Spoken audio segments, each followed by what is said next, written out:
Hello and welcome into another fantasy hockey video. Today I will be responding to questions left under my last video.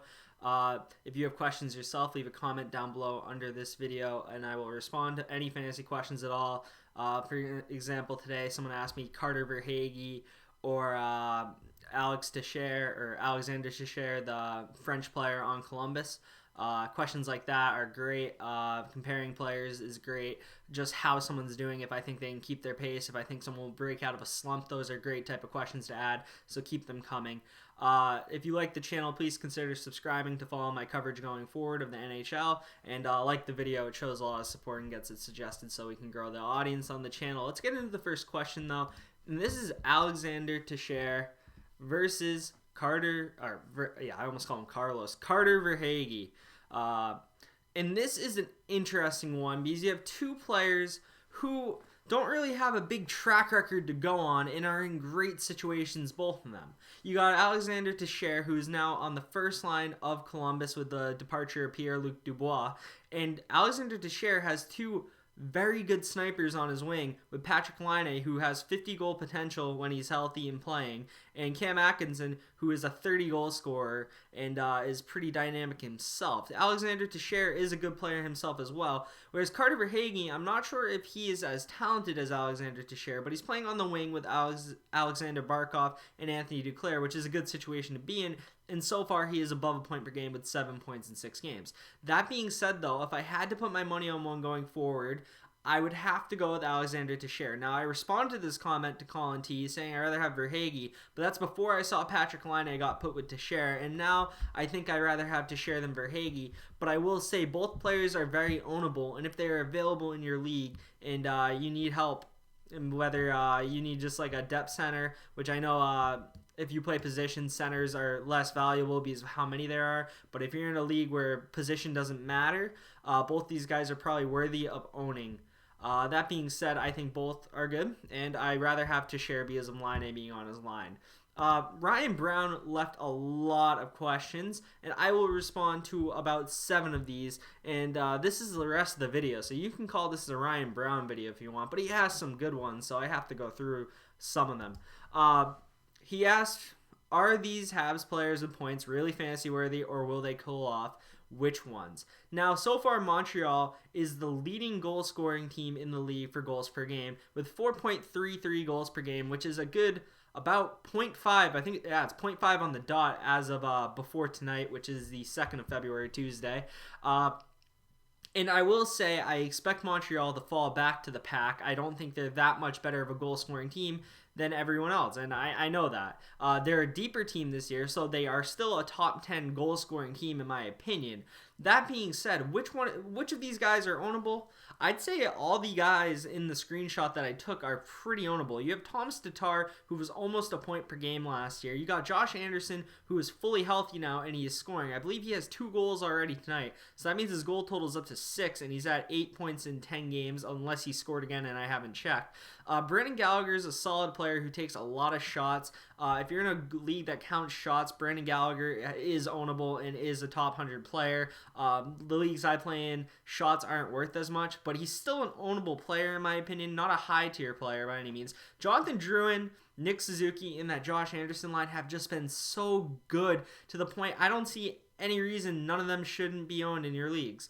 Tyler Toffoli is scoring at an insane pace. I do expect him to cool off a little with the goal scoring, but I still think he's a very fantasy relevant player. Jeff Petry's 11 points in 9 games. Jeff Petry most likely will not finish above a point per game, but Jeff Petry is a very good power play defenseman, and I expect him to be a top 10, top 15 defenseman, regardless of even if the Canadiens slow down a little, because I believe he was last year in most formats, and I'd be surprised if he wasn't this year. So for this question, Ryan, I'd say all these guys in the screenshot. If they're not in the screenshot, I'd say probably not. Outside of Carey Price, obviously, but he's a goalie. They're ownable. The Habs are a good goal-scoring team now because of the depth, and they can hit you in multiple lines. Let's move on to the next question. Evgeni Malkin. Now, you asked what's going on with Evgeni Malkin. I'd say it's just a slow start. Evgeni Malkin, I took a screenshot here of his past seasons. You got the year is the far left. I'm talking about the bottom right picture here. All the way to the right is the point total. The first number is games played. So, for example, the 2012-2013 season, it goes team, then it goes games played, goals, assists, and then total points. As you can see, Evgeni Malkin hasn't gone under a point per game in the last 8 years. So when I look at this, I don't really think it's necessarily that he's falling off. I think it is just he has a new winger in Kasperi Kapanen. He's with Jason Zucker, who he doesn't have a long rapport with. And he's on the first power play unit with Crosby, Gensel, Rust, and Letang still. You look at the last 5 games, he's on a 2-game point streak right now, 3 points in his last 4 games. I think Evgeni Malkin will be just fine. I think it was just a bit of a slow start. I wouldn't worry about Malkin.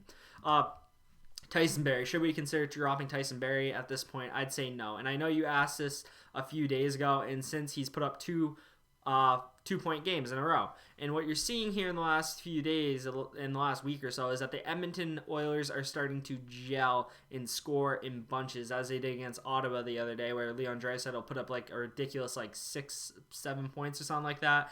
And Tyson Barrie is on a power play unit with McDavid, Draisaitl, Nugent Hopkins, and Chiasson, and it's going to climb up the leaderboard of power play percentage. I know they started slow, but it's a gelling process with Tyson Barrie taking over the role that Clefbaum had for them last year. Tyson Barrie is a player to own, not a player to drop at any point, in my opinion. I predicted earlier in the season that he would finish top 10 in fantasy defenseman stats, and I think he will climb up there. I believe he has 7 or 8 points in 11 games, so he's at a decent pace right now because of his last 3 games he's had where he's 5 points in his last 3 games. So Tyson Barrie, definitely someone to keep. Kopitar. Is Kopitar's pace sustainable? I'd say no. I use Kopitar as my sleeper for the Kings, and I know that's kind of not really a sleeper for the Kings. I used him as an undervalued forward too, and this is really the reason was because Kopitar was so undervalued going to drafts. I had to use him as a sleeper because he's Kopitar. I mean, he's one of the most underrated players in the league, and so far he's proven me right. Now, that being said, he has 12 points in 8 games. That's a little more than what I think his pace should be when you look at him at the end of the season. I think he will probably finish around a point per game this year just because of the hot start he's had, but I do expect him to cool off. Is he a player to sell? I don't really think so. I think Kopitar is someone you want to keep because he's a very consistent point getter. I'd rather have Kopitar than get rid of Kopitar unless you get hit with an absurd offer. But I'd say no, he doesn't keep at the pace that he has, but I think he's going to put it in a good pace the rest of the way, if you get what I'm saying. We then move on to your question. Another question. Max Pacioretty, is he going to repeat last year? Last year, he was around a point per game, 66 and 71, and right now he's at 7 and 7. But the thing that's kind of concerning to me is that it's very goal heavy, and Max Pacioretty is a goal scorer, but Max Pacioretty isn't going to be like 50 goals in 55 games. That's just not realistic. That being said, I do think he falls a little bit short of the pace he had last year. How much, I'm not really sure of. I used him in my video for bust predictions, and so far that has looked terrible. And I'm going to walk it back, but I'm going to half walk it back here because I think he's going to fall somewhere between where he fell last year and where I predicted him to fall. I think last year he was around like the 20th player, 25th player, and I thought he was going to finish outside the top 50 here. I'm going to say he probably finishes in the 30 to 40 range just because I think the center on that line, I believe it's Chandler Stevenson. I don't think you're going to have the most consistent center play compared to some other wingers in the league and other players just in better situations. Mark Stone is a great player on the line as well, so it is possible that both of these players are enough to raise Chandler Stevenson to the point it doesn't matter, but I just look at a guy who's a little too goal dependent right now, and I think he does fall off his pace of goal scoring. I do think the assists are going to come though, so I'm kind of mixed here on it. I think he's going to be close to the pace he was at last year, but I think he's going to fall a little short of it. Then you asked another Vegas question, and this is, can Marchessault, Riley Smith, and Karlsson return to their former production? Right now, they've had pretty mess starts for Riley Smith and William Karlsson with 3 points in 7 games. Marchessault is 5-7, which is a solid pace. I think Marchessault is going to stay on that pace where, if it was a full 82, he'd probably put 60-something points. Riley Smith and William Karlsson, I think, are probably more in the 50-point range. And that's just because, with the rivals last year, or 2 years ago, of Pacioretty and then Stone, just their roles have been diminished, and they're not being used in the prominent roles they were being used in a few years ago. That being said, they're still pretty good point getters who are pretty consistent. So I think they're ownable. I just don't think they're as value as they were a few years ago before other players came to Vegas like Pacioretty and Stone. But last year's pace is probably a good indicator of what they could regain this year, where they were putting up about 55 to 70 points, which I think is a fine range for these players. I'd say Riley Smith and William Karlsson, as I said, in the 50-point range, Marchessault more in the 60-point range.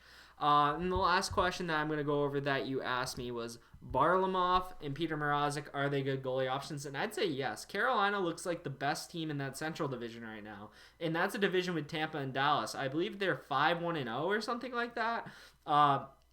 You look there, you can just do, they're 5-1, so they only have one loss on the season. Peter Mrazek has under a 1 goals against. He's got a .955 save percentage, and he's just looked superb so far this year. 4 starts out of the 7 games they played, so you would want him to start more. But if you're in a categories league, Peter Mrazek's been full value for you with those stats. And even in a points league, even though he isn't getting 6 out of 7 starts, he's still going to be a good player because when he plays, he's probably going to win because Carolina is such a puck-dominant team. They're probably analytic warriors who are up there in the top 3, top 5 of advanced statistics. I really like Carolina, and I think you want their goalie. As for Varlamov, he's been very good statistically this year. I don't think the Islanders are as good as they were last year. I could see them missing the playoffs. I think they're either going to be the 4th or 5th team in the Eastern Division, or Northeast, whatever we're calling it. I think we're calling it the East, aren't we? Yeah, it's like the Mass Mutual East. I'd say Semyon Varlamov is a top 20 goalie. It really depends on how well the New York Islanders keep their system, because it's easy to play the system they play when you are winning. But if you start losing a lot, it gets a little taxing to play that play style, and it could lead to a snowball effect of these goalies' numbers. But as it looks right now, it looks like Semyon Varlamov and Peter Mrazek are both very good options. I'd rather have Mrazek than Varlamov, but Varlamov has looked good and is very ownable. So that's all I have for you in this video. Please leave comments with questions. It makes my job easier coming up with content to talk about. It makes it just the whole thing faster. So if you leave comments, that's very appreciated. Subscribe to the channel if you like the content, and leave a like on the video. I really appreciate it, and I'll see you in the next video, which will probably be out on Thursday. Peace, and enjoy the hockey. Bye.